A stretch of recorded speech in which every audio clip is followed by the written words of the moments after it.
저희 형제는 5남매인데 제 밑에 여동생이 하나가 있습니다. 근데 여동생이 저보다 아주 기질이 세고 고집이 좀 강합니다.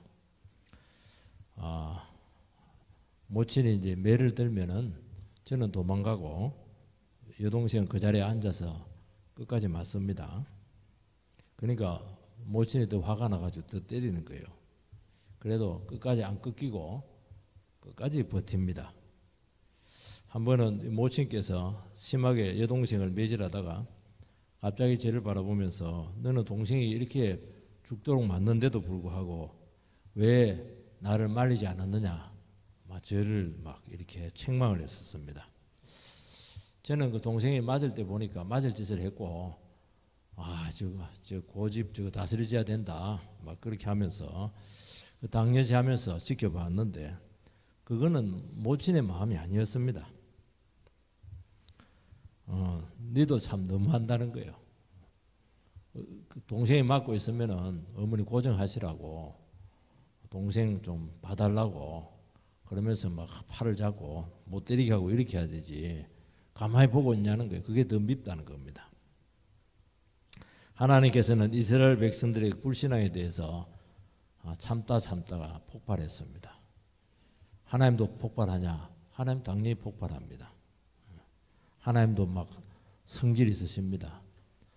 불같으신 하나님이시고 진노하시는 하나님이시고 하나님께서는 어분을 막 느끼십니다.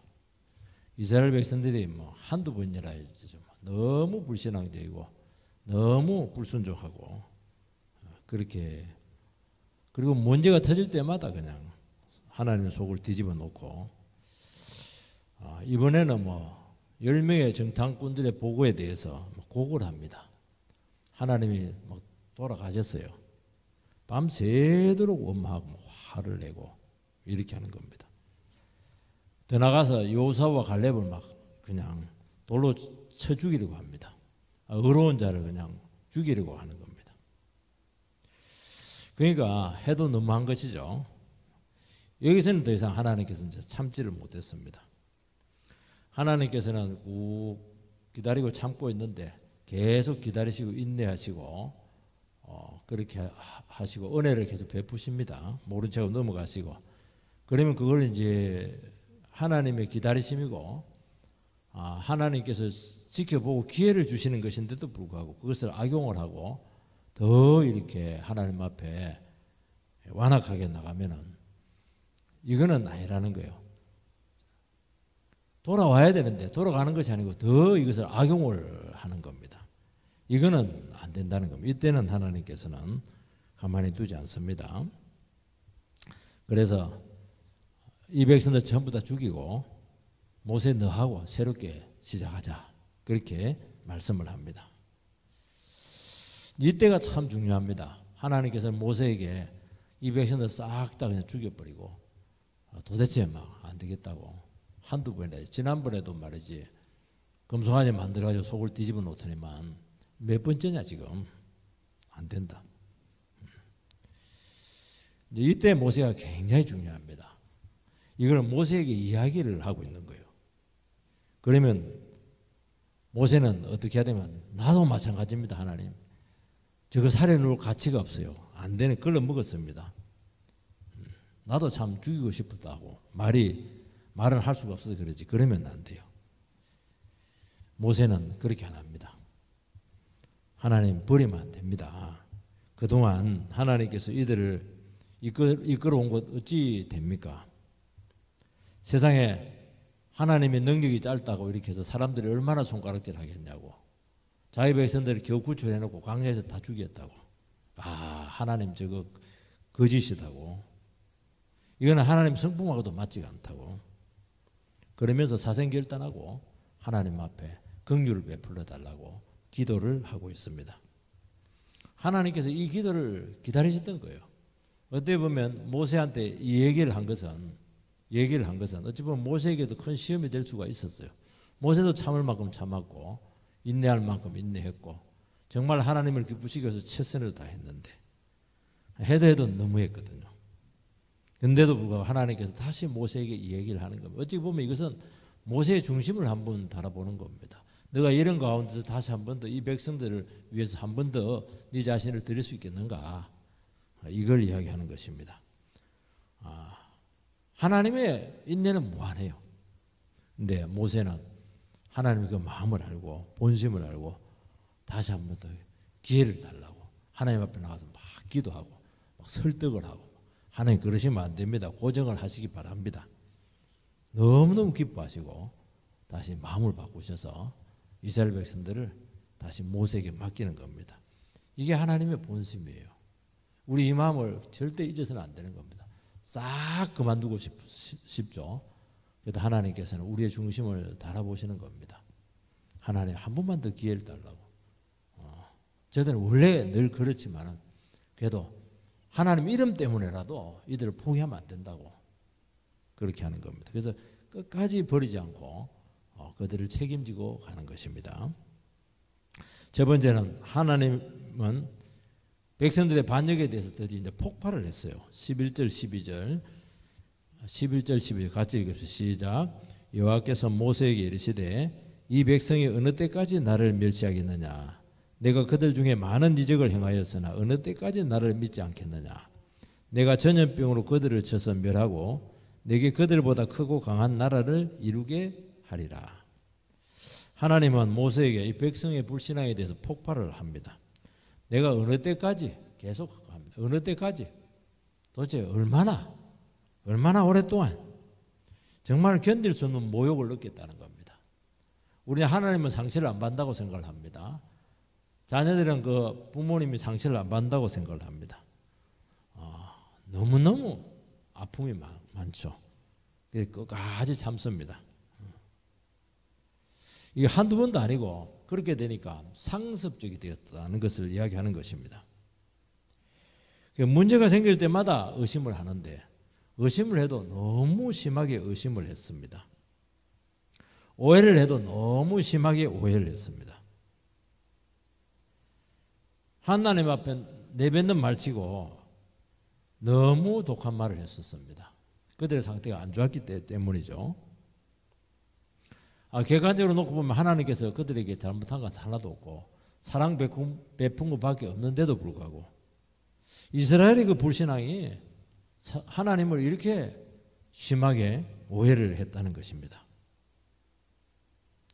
여러분, 하나님의 자비와 기적을 체험한 사람으로서 이렇게 심하게 반응할 수가 있겠는가 하는 그런 문제가 생기는 것을 알 수가 있어요. 우리가 그럴 수가 있어요. 왜냐하니까 우리는 신앙생활을 하면서도 늘 내 중심이기 때문에 10가지 잘해주다가 한두 가지 마음에 안 들면 얼마든지 하나님 앞에 등을 돌릴 수 있는 그런 참 변망득한 그런 모습을 가지고 있습니다. 언제라도 도망갈 수 있는 준비가 되어 있는, 언제라도 핑계거리만 생기면 얼마든지 하나님 앞에 돌아설 수 있는 그런 본성을 가지고 있습니다. 특히 참 중요한 순간, 인생의 정말 결정적인 순간, 어찌 보면 이것은 하나님이 주신 절호의 기회잖아요. 가나안으로 들어가느냐 못 들어가느냐, 너무 중요한, 이스라엘 역사에서 가장 중요한 순간이거든요. 그러면 어떻게 해야 됩니까? 하나님께서는 막 일만의 믿음을 기대했는데도 불구하고 조금만 겨자씨만한 믿음만 있어도 하나님께서 산이 옮겨 바다에 던지는 기적을 통해서 그들을 도우실 텐데 겨자씨만한 믿음이 아니고 일만의 믿음이 없어요. 그리고 가슴에 못 박는 말만 이렇게 하는 것입니다. 결국에는 이제 하나님을 안 믿는 겁니다. 불신의 골이 너무 깊었다는 것을 알 수가 있어요. 하나님은 우리가 100% 믿음을 요구하지 않습니다. 우리가 예수님처럼 어떻게 그렇게 될 수가 있겠어요? 조금이라도 하나님을 인정을 한다면 또 하나님에 대해 조금의 여유를 가지고 하나님께서 뭔가 일하실 것입니다. 그렇게 하나님 앞에 여백을 드리기만 해도 하나님께서는 기다렸다는 듯이 찾아가 주셔서 도우시고 그들의 믿음을 이렇게 세우시고 그들을 함께 하실 텐데 이스라엘 백성들은 처음부터 마음을 차단을 하고 하나님 개입하지 못하도록 그렇게 온갖 불평을 다했던 것입니다. 10명의 정탐꾼의 보고를 듣고 곧바로 원망을 쏟아버리고 순식간에 허물어지는 것을 알 수가 있어요. 2명의 믿음의 보고를 했는데도 불구하고 이것은 도리어 그들의 화를 더 돋구다는 것을 알 수가 있습니다. 하나님께 속았다는 겁니다. 믿음의 이제 바닥이 난 것이거든요. 그러니까 이스라엘 백성들의 문제는 뭐냐니까 어려움만 생기면은 믿음이 없어지는 겁니다. 그냥 할 때는 믿음이 좀 있는 것 같은데 문제만 생기면은 믿음의 바닥을 드러내는 것이고 믿음을 찾아볼 수가 없어요. 참 이게 병입니다. 그러니까 상처가 너무 깊고 노예 근성이 얼마나 심했는지 은혜를 은혜로 알지 못하는 겁니다. 그래서 믿음이 없는 게 문제라는 거예요. 하나님께 얼마나 많은 호의를 주었습니까? 출애굽했죠. 홍해를 건너게 했죠. 만나와 메추라기를 주지 않았겠습니까? 사실 몇 가지만 생각을 해도 사실은 하나님께서 늘 함께 하시는 그런 기적들이 많은데 이상하게 어떤 문제만 딱 생기면은 그거는 다 잊어버리고 왜 이렇게 어렵게 했느냐? 왜 나를 이런 어려운 처지 가운데 막다른 골목으로 나를 몰고 갔느냐? 우리를 죽이려고 했는가? 항상 그 지점으로 가는 거고 그 원점으로 가는 거예요. 원점으로. 이게 문제입니다. 여러분 산을 올라가다가 넘어지면은 그 바닥으로 내려온 건 아니거든요. 그냥 거기서 엎어진 거예요. 엎어지면 그 일어서 가지고 몸 틀고 올라가면 되는데 이스라엘 백성들은 등산하다가 넘어지면 그냥 바닥으로 내려오는 겁니다. 완전히 밑바닥으로 내려오는 것이 문제였어요. 이거는 신앙이에요. 그러면 그 위에 있는 신앙은 뭐냐? 그거는 가짜에서 원래 바닥이었습니다. 원래 스스로 쏘겨 있었다는 것을 알 수가 있어요. 그래서 저는 예수님께서 하신 말씀, 너희들이 겨자씨만한 믿음만 있으면 산이 옮겨 바다에 던지우라 하면 그대로 될 줄 믿는다. 참 그 말을 믿습니다. 그렇게 어렵고 힘든 가운데 있지만 그래도 하나님께서는 뭔가 하신다. 내가 이해할 수는 없지만은 지금까지 하나님께서 여기까지 인도에 오셨는데 사방에 길이 다 막혀 있을지 모르겠지만은 기도하면 하나님께서 하늘을 뚫어주신다. 뭔가 조금이라도 온기가 있고 하나님에 대한 의식이 조금이라도 남아있으면 하나님께서는 절대로 버리지 않아요. 이거 화를 내지 않아요. 그런데 올 수도이 다 되었다는 것을 알 수가 있어요. 그래서 하나님께서는 항상 우리에게 중심을 이제 달아보시는데 불합격이다. 그렇게 되었다는 것을 알 수가 있습니다. 이게 우리의 문제라는 겁니다. 우리가 얼마든지 이렇게 될 수가 있어요. 하나님의 은혜는 이제 무한하다고 성경에는 말씀을 하고 있고 또 사람들은 하나님의 은혜의 무한성을 믿습니다. 무제한적인 은혜다. 신학적인 용어로 그렇게 표현을 합니다. 아무리 하나님의 은혜가 무제한적이고 무한하다 할지라도 스스로 그 은혜의 꽃비를 박차고 나가는 사람은 결국 하나님께 버림을 받았다고 봐야 된다는 겁니다. 그것까지는 보장하지가 않아요. 나는 막 하나님 믿을 수가 없어 막 나갔는데 나 하나님 믿을 수가 없어. 이런 하나님 믿을 수가 없어. 그게 스스로 뭐냐 은혜를 박차고 나간 것인데 그게 사실은 버림받은 것입니다. 여러분 얼마나 완악하고 하나님 설득하고 은혜를 퍼부어도 깨닫지 못하고 꾸역꾸역 욕심으로 달려가면은 그거는 뭐 어쩔 수가 없어요. 그것까지 어떻게 하나님 할 수가 없습니다. 하나님의 은혜는 무한하지만은 그것을 받아들이지 않는다에게는 은혜가 되는 것이 아니고 은혜가 독이 된다는 것을 알 수가 있습니다. 그래서 은혜 그 이중성이에요.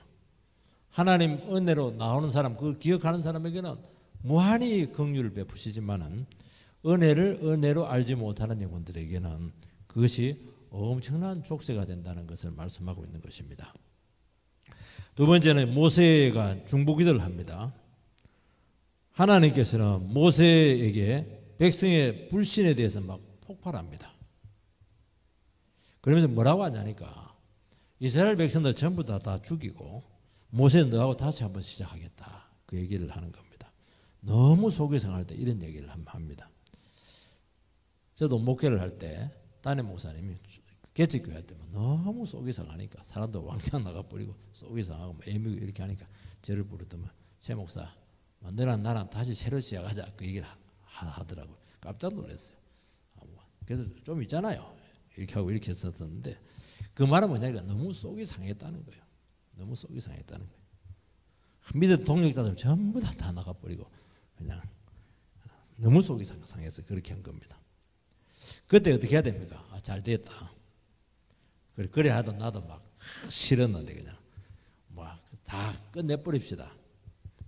그렇게 할 가능성이 굉장히 많은데 모세는 그렇게 하지 않았습니다. 모세는 하나님께 다시 한 번 더 기회를 달라고 설득을 합니다. 그러니까 이런 절망적인 상황, 하나님도 포기한 그 상황 가운데서 하나님은 뭘 보냐? 이런 가운데서도 한 사람의 기도를 원하고 있는 거예요. 모세, 너는 여기에 대해서 어떻게 반응을 할래?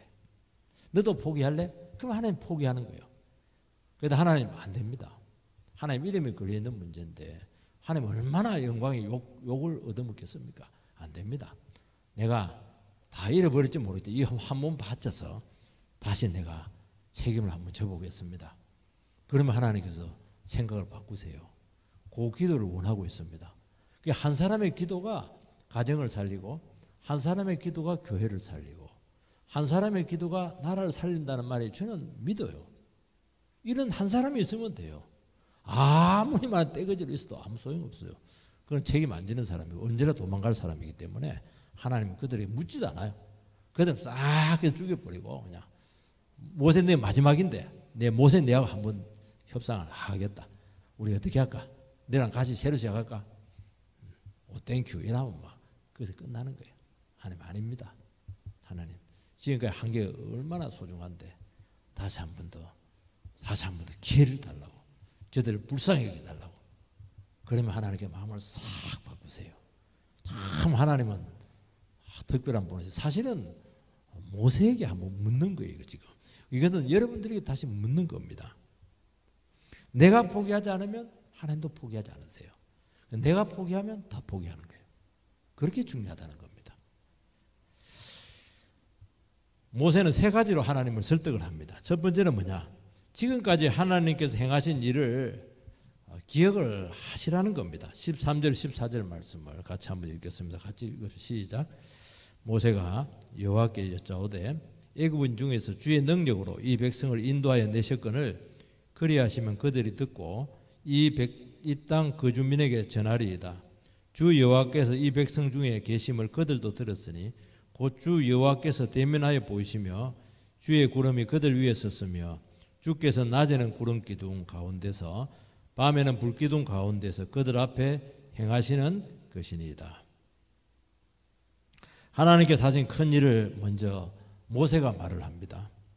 그전에는 하나님께서 이야기합니다. 내가 너희들 구출했고 홍해를 건너게 했고 기적을 주었고 그런데 이번에 모세가 그걸 이야기를 해요. 하나님께 베푸신 은혜를 증거를 합니다.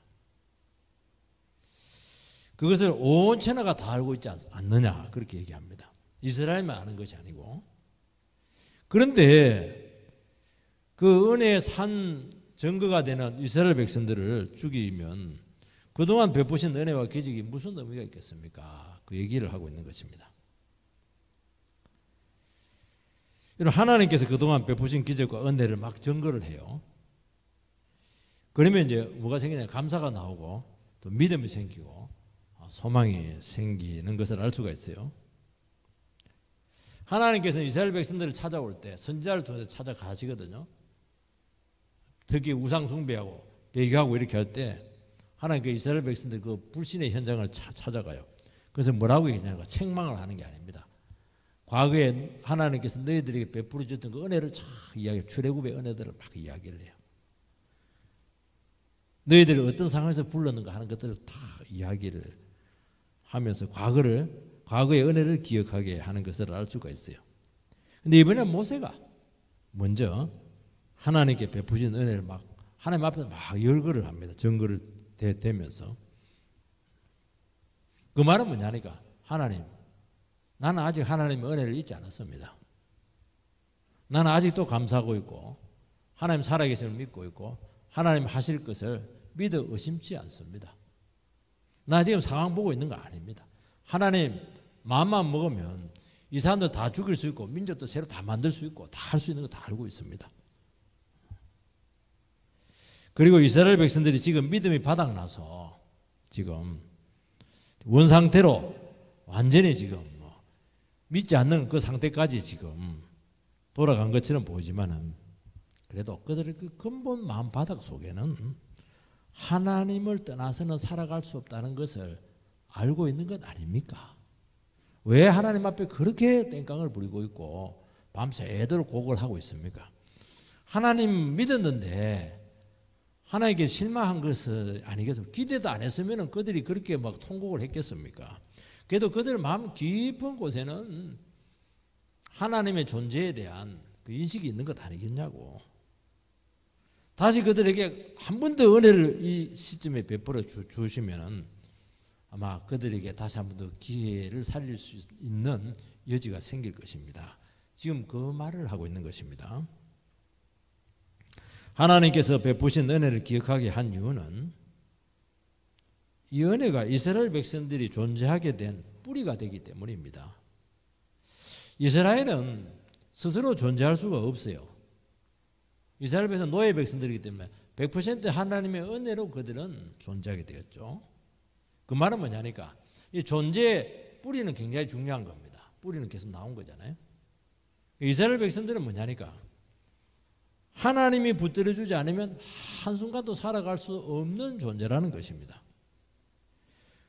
뒤집어서 이야기하면 하나님께서 그들을 모른 척하고 버리면 이 세상에서 가장 불쌍한 백성들이 되는 것입니다.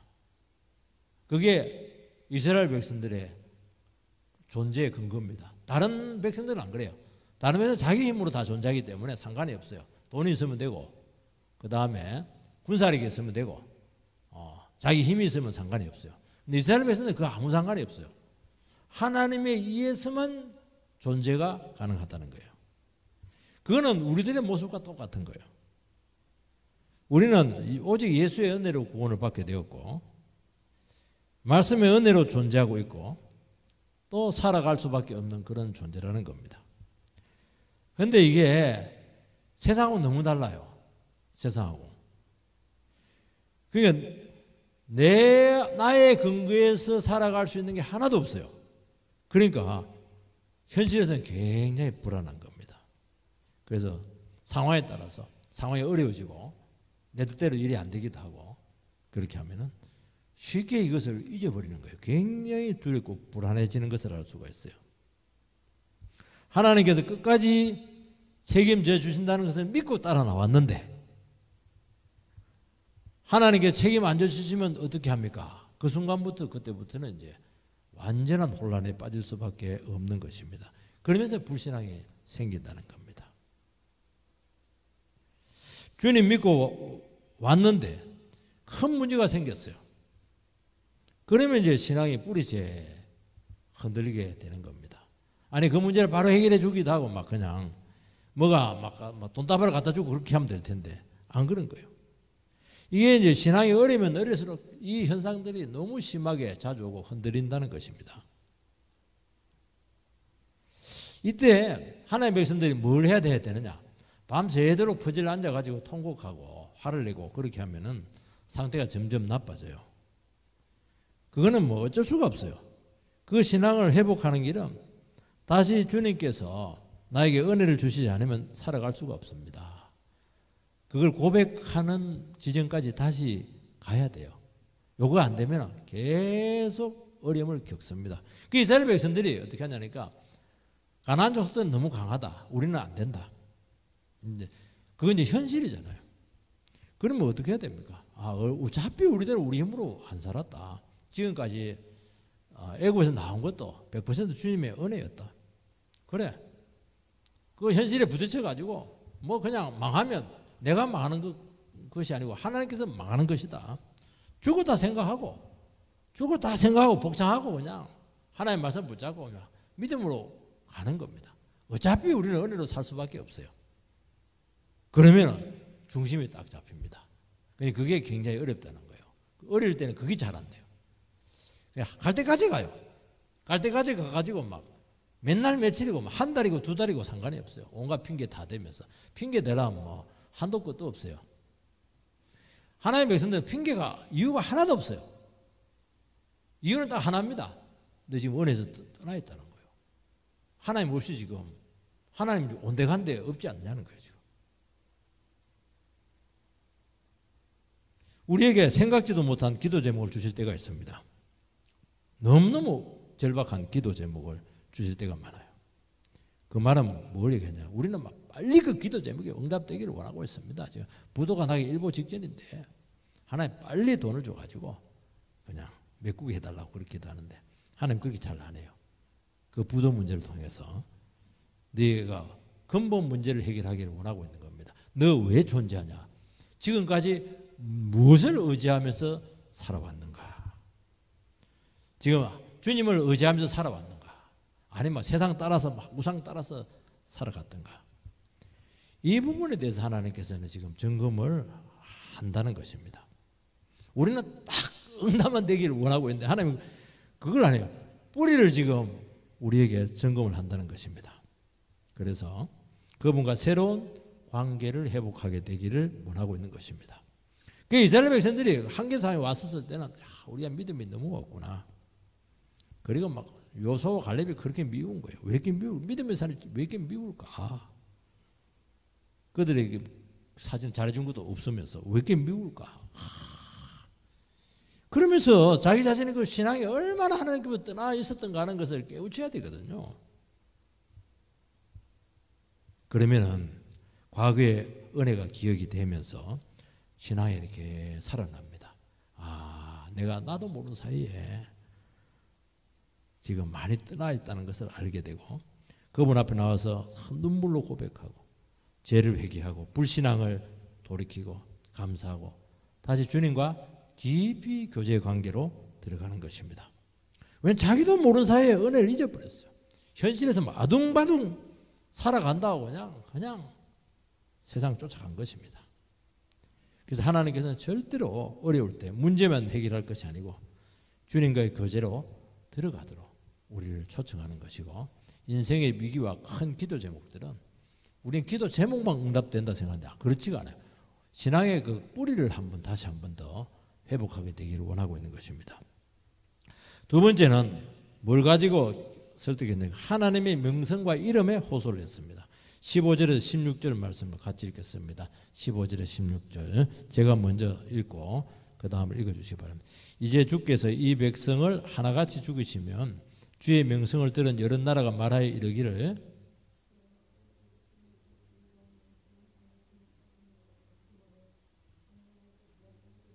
같이 읽겠습니다. 이제 구하옵나니 이미 말씀하신 대로 주의 큰 권능을 나타내 옵소서 이르시기를.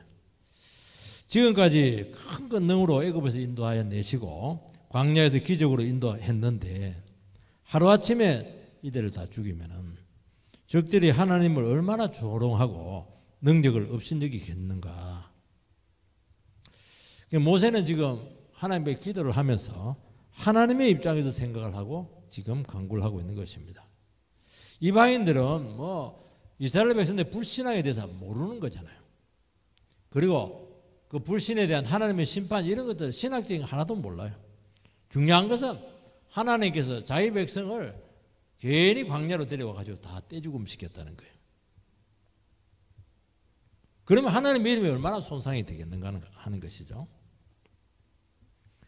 그래서 모세는 뭐라고 하냐면 지금 굉장히 중요한 위기와 존폐의 순간이 오게 되는데 하나님 이때 진짜 하나님의 능력을 다시 한 번 더 나타내 달라고 간구하고 있습니다. 하나님께서 시작한 일 아니겠느냐고. 하나님께서 자기 백성들을 끝까지 책임을 져주시기를 바랍니다. 그렇게 하나님 앞에 책임을 막 돌리고 있습니다. 여러분 교회가 위기에 빠졌다고 한번 생각을 해보시기 바랍니다. 교회를 살릴 수 있는 방법이 없어요. 막 그냥 안팎으로 막 교회가 막 찢겨지고 나눠지고 어려움을 겪고 있습니다. 이제는 뭐 시간만 가면 무조건 망할 수밖에 없고 여기서 끝났어요. 이때 어려운 자들, 모세와 같은 어려운 자들 어떻게 기도를 해야 되겠습니까? 이때는 이제 어떤 걸 할 수 있는 게 하나도 없어요. 하나님의 이름을 두고 기도하는 겁니다. 하나님, 이 교회 인간의 교회가 아니잖아요. 내 교회도 아니고 어느 누구의 교회도 아니잖아요. 이거는 하나님의 교회입니다. 하나님께 지금까지 이 교회를 통해서 많은 구원의 역사를 이루시고 은혜를 베푸셨는데 또 이 교회를 통해서 하나님께서 이루시려고 하는 분명한 뜻이 있지 않겠습니까? 그런데 이 교회가 지금 이 순간에 망하면 누가 좋아하겠느냐고, 마귀가 좋아하지 않겠냐고. 세상 사람들이 그래 않아도 저 교회 망했으면 쉽겠다 이렇게 눈꼽아 기다리고 있는데 저 교회 무너지면 박수 칠 사람들이 너무 많은데 하나님 어떻게 그 꼴을 보게 하겠냐고. 이 교회 살려야 되지 않겠습니까? 요 기도를 하는 겁니다. 요 기도를 하면은 한 사람이라도 하면 살려줘요. 신기하죠? 근데 이 기도를 못 해요. 사람들이 서로 막 싸운다고 이 기도를 안 해요. 뭐 세상적인 방법 쓰고 세 모으고 이렇게 하다가 망하는 겁니다. 근데 그런 방법 하나 쓰지 않고 딱 무릎 꿇고 하나님 앞에서 그냥 기도하면은 100% 하나님의 큰 능력을 나타냅니다. 이거는 큰 능력이에요. 이거는 인간의 조건 하나도 안 들어가요. 그러면서 이 교회는 하나님께서 붙들고 있구나. 그러면서 하나님께 크게 영광을 돌리는 거죠. 머리털 하나 손상당하지 않고 하나님께서 교회를 지켜주신다는 것입니다. 하나님께서는 자기 영광을 위해서 성도와 교회를 지키시고 붙드십니다. 이걸 반드시 믿으셔야 될 줄 믿습니다. 하나님 나라에서 원칙이 하나가 있어요. 모든 것이 끝났다고 해서 끝난 게 아닙니다. 하나님께서는 다 망해도 살리십니다. 끝난 것 같은데 안 끝나요. 계속됩니다. 이 비밀을 모르면 인간적인 판단 내리고 자기 행동을 취하는 거예요. 그게 나중에 두고두고 후회합니다. 이번 돼가는 꼴을 보니까 끝장났구나. 빨리 탈출하자. 탈출하세요. 하나님 크게 역사할 겁니다. 그리고 하나님 크게 영광 받을 겁니다. 너 없어도 된다. 너 없어도 된다. 그렇게 인간적인 방법 쓰고 수 쓰고 그런 사람은 하나님 나를 어지럽히기 때문에 안 된다는 거예요. 그래서 구조조정을 해버려요. 여러분 인간의 불순종과 거역으로 망할 것 같아도 하나님의 이름 때문에 계속되게 한다는 겁니다. 이게 너무 신비로워요. 이 교회의 신비입니다. 이 교회의 신비예요. 이거 없이 어떻게 교회가 세워지겠어요? 이거 없이 어떻게 교회를 만들어 갈 수가 있겠어요? 인간의 힘으로 되겠어요? 어떻게 일일이 한 사람씩 다 설득을 해요? 불가능합니다. 안 되는 거예요. 여러분 어렵고 또 시대가 어렵고 배교의 시대일수록 바로 이 하나님의 큰 능력을 믿어야 된다고 말씀하고 있습니다. 그러니까 어떤 처지에서도 하나님의 능력을 신뢰하라는 것입니다.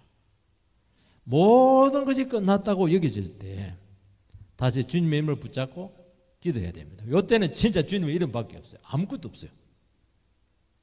지금까지 믿음으로 살아왔고 견디어 왔는데 하나님이 지금 이 자리에서 이대로 무너지면 누가 좋아하겠습니까? 내가 잘한 것 없어요. 이 백성들이 잘한 거 하나도 없어요. 맞아 죽을 듯 한 건 맞아요. 망해야 싸죠. 그렇지만은 누가 좋아하겠냐고. 하나님 이름이 어떻게 되겠냐고. 그 말에는 하나님 꼼짝을 못해요. 다시 한 번 더 큰 능력을 나타내 주시기 바랍니다. 왜냐하면 너무 망가졌거든요. 너무 깨졌거든요. 그러면 인간의 어떤 것도 근거하지 않고 오직 주님의 이름으로 기도를 합니다. 하나님 저 인생 무너지지 않아야 되잖아요. 저 인생 무너지면 어떻게 되겠냐고. 얼마나 마귀들이 좋아하겠냐고. 이때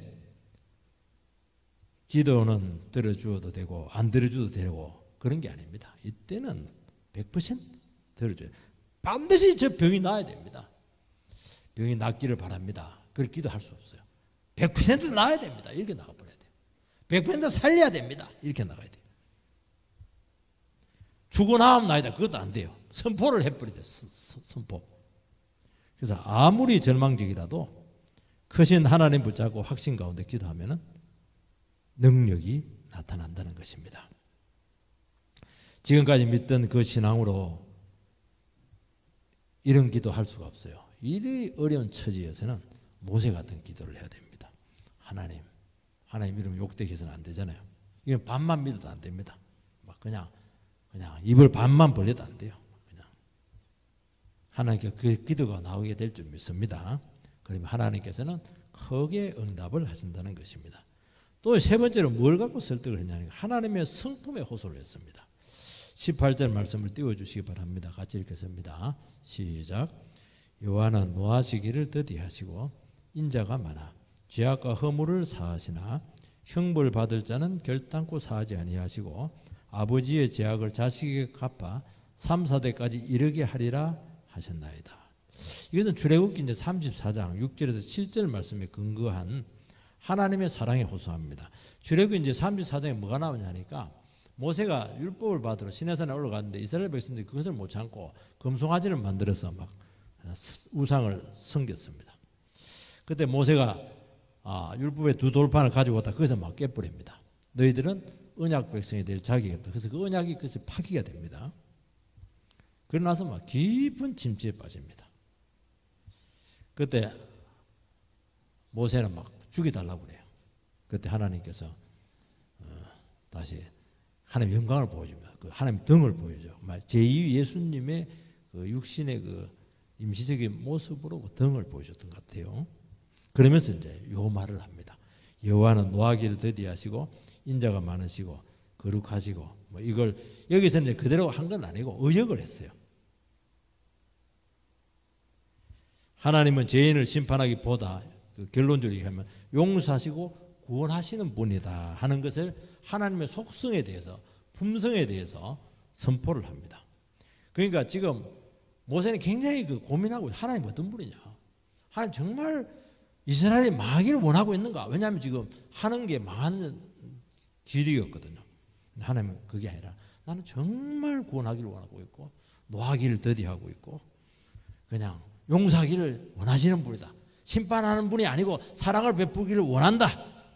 거기서 이제 모세가 확신을 구합니다. 하나님은 이런 분이시구나 하는 것을 그때 이제 확인을 해요. 여러분 망하게 하는 것은 굉장히 쉽습니다. 근데 그것은 능력이 아닙니다. 여러분 자녀의 잘못하고 지적하면은 그거 이상한 성격 됩니다. 더 망가집니다. 그거는 능력이 아닙니다. 망가질 자식을 회복시켜야 되지 않겠어요? 끝까지 데려주고 인내하고 기도하고 품어주고 사랑을 베풀 때 그때 회복이 되고 변화가 되는데 그게 능력이에요. 교회의 능력은 뭐냐? 사람들, 망한 사람들, 나간 사람들, 그냥 집 밟힌 사람들 어떻게 하든지 잘 기다려주고 참고 품고 이래가지고 속이 몇 번 뒤집어지고 이렇게 해도 그들을 용서하고 살려주고 뭐 싸매주고 이렇게 해서 용기를 얻게 하고 그게 능력이라는 거예요. 밟아버리고 이렇게 하면 그거는 파괴죠. 하나님 그런 분이 아니라는 거예요. 그건 능력이 아니라는 거예요. 그거는 나쁜 거라는 거예요. 하나님은 망하게 하고 죽이는 분이 아니고 살리고 회복시키시는 분이라는 것입니다. 그걸 그대로 끌고 와요. 모세가 지금 이 상황에 우리는 문제가 생기면 당장 망하게 하고 죽이고 막 심판하게 해달라고 당장 끝장을 냈으면 좋겠다고 이놈은 못해 먹겠다고 막 하나님 막 못해 먹겠다고. 그거는 하나님의 진짜 성품과 반대입니다. 네 마음대로 못해 먹냐 지금 네가 하냐 그렇게 하는 거예요. 결국 사랑의 하나님을 붙들고 기도하라는 겁니다. 당장 지금 심판해도 할 말이 없어요. 심판받아 마땅해요. 망해야 됩니다. 근데 하나님 앞에 더 나가서 그 성품에 입각해서 한 번 더 기회를 달라고. 이 기도를 하나님 얼마나 좋아하는지 몰라. 내 마음에 딱 맞다 지금. 내 마음에 딱 맞다 말이야. 지금은 막 두드려 패고 싶고 막 끝내고 싶고 막 당장 그냥 막 절단을 내고 싶은데 그거 하지 말고 한 다시 한번 하나님 성품이 그런 분이 아니니까 한 번만 속이 뒤집어지고 삼수 갑산을 가더라 한 번만 더 기회를 달라고. 얼마나 좋아하는지 몰라요. 한 번만 더 용서를 해달라고. 참. 하나님께서는 징계의 말씀을 하실 때도 그 안에 놀라운 사랑과 회복과 은총이 함께 들어 있습니다. 그래서 하나님께서 하시는 것은 뭐 이렇든 저렇든 간에 항상 영혼의 감동을 일으키는 거예요. 왜냐하면 너무너무 깊이 사랑이 포함되어 있기 때문에 질책이 강할수록 사랑이 깊이 들어있는 것을 알 수가 있어요. 여기서 마음이 녹는 겁니다. 하나님께서는 자기 백성들을 징계하실 때 맞장구를 치면서 더 고통을 주고 하나님 앞에도 저거 사랑 못 받는 것들 저것들 밟아버리자 그런 사람들 딱 지켜봅니다. 그리고 절대로 그 사람 용서하잖아요. 자기 백성의 불행을 이용해서 자기 이익을 취하고 망하게 하고 빼앗으려고 할 때 하나님 반드시 정죄합니다. 그게 우리에게 시험이 될 수가 있어요.